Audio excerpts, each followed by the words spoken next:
Hi guys, welcome to your Study Cave channel. In this video, I'll brief you about UGC NET JRF. So all the videos of my channel gonna be bilingual, both in English and Telugu. I'll measure this particular video in English and all the upcoming learning videos with concepts in both English and Telugu. So let's get started.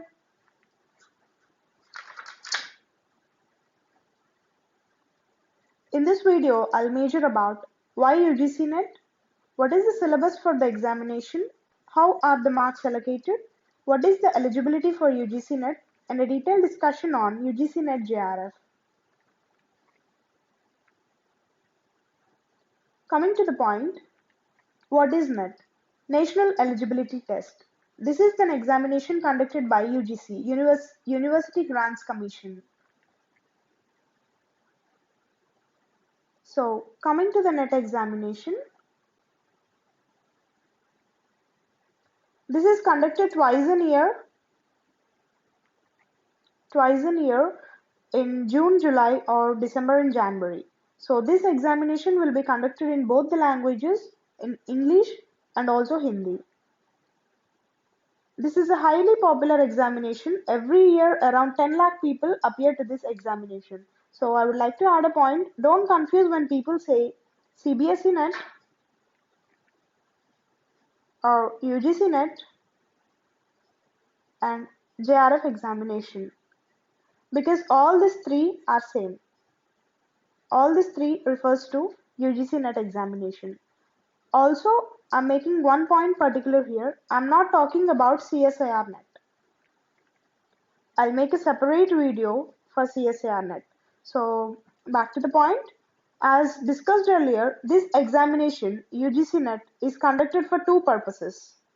One is absolutely PhD with JRF and the two is assistant professor. So the top students with 6% or 7% cutoff marks will be given PhD with JRF, and the remaining students who are qualified for NET examination will be given as assistant professor. So, in 2013, government has taken a wonderful decision and announced that students who have cleared UGC NET can also work for PSUs. Now, what are these PSUs? Public sector undertaking companies. All the Maharatnas, Navaratnas and Mini Ratnas comes under public sector undertaking companies. Since the profit for these PSUs are very high, the salaries are paid very highly. So this is a wonderful opportunity for all the students who are appearing for UGC NET and JRF examinations. Either you get into JRF with a high marks or into assistant professor, or you can work for PSUs with high salaries. Coming to the eligibility to write this examination, master degree with 55% for general category students and 50% for quota candidates like SC, ST and OBC students. Coming to the exam pattern,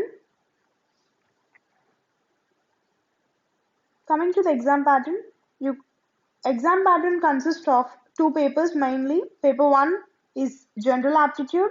It contains 50 questions and the time allotted is 1 hour. Previously, there are 1.5 hours for this paper 1.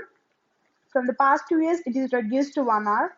And coming to the paper 2, this is your subject, that may be computer science or electric engineering, electronic science, or whatever that is you choose as your subject out of 60-70 subjects. So there are 100 questions for this paper 2 and the time allocated is 2 hours. And you need to keep one point in mind, that there are no negative marks. So this is a good opportunity to score more marks. Since there are no negative marks, we actually can work hard and make things possible. So coming to the syllabus, I'll share the paper 1 syllabus here because paper 2 is your subject. So coming to the paper 1 syllabus, unit 1 is teaching aptitude. It consists of concept, objectives, levels of teaching, characteristics and all learning characteristics, teaching support system. And unit 2 is research aptitude. Unit 3 you have comprehension. Unit 4 is communication. Unit 5 mathematical reasoning and aptitude. Unit 6 is logical reasoning. Unit 7 data interpretation. Unit 8 information and communication technology. Unit 9 people development and environment. Unit 10 higher education system. So 5 questions from each unit. You will be getting 5 questions from each unit. There are 10 units, which means 10 into 5, 50 questions. So 50 per question you have 2 marks, which is 100 marks for paper 1. Clear? So coming to the cutoff mark,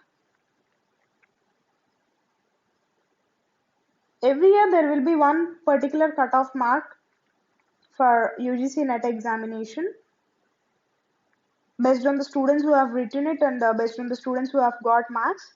So once after you're qualified for NET examination, you have two options. One is JRF, I mean PhD, and the number 2 is assistant professor. So this JRF will be given to top 6% or 7% qualified students. Once after you get JRF, you will be getting a stipend or scholarship of 25,000 to 28,000. This is per month. You need to keep in mind this is per month. So initially it starts with 25K for JRF, Junior Research Fellowship students. Later on, once you become SRF, Senior Research Fellowship student, it will be of 28K and above. So coming to assistant professor, students who get a bit low marks than JRF students, I mean, apart from the 6% and 7% students are given assistant professor. You can be assistant professor in any UGC related college, government or private college. You can apply for the post whenever whenever there is a vacancy. So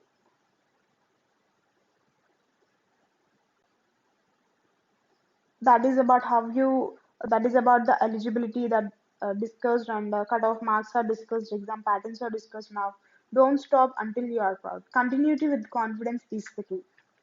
I'm making this video because I'm also a UGC aspirant. I have seen a lot of videos regarding UGC NET and JRF.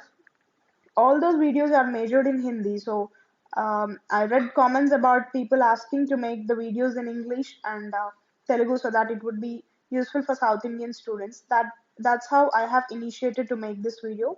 Please subscribe to my channel if you like this video. I'll be coming with lot of content in future. Thank you all. Good luck. Have a good career ahead.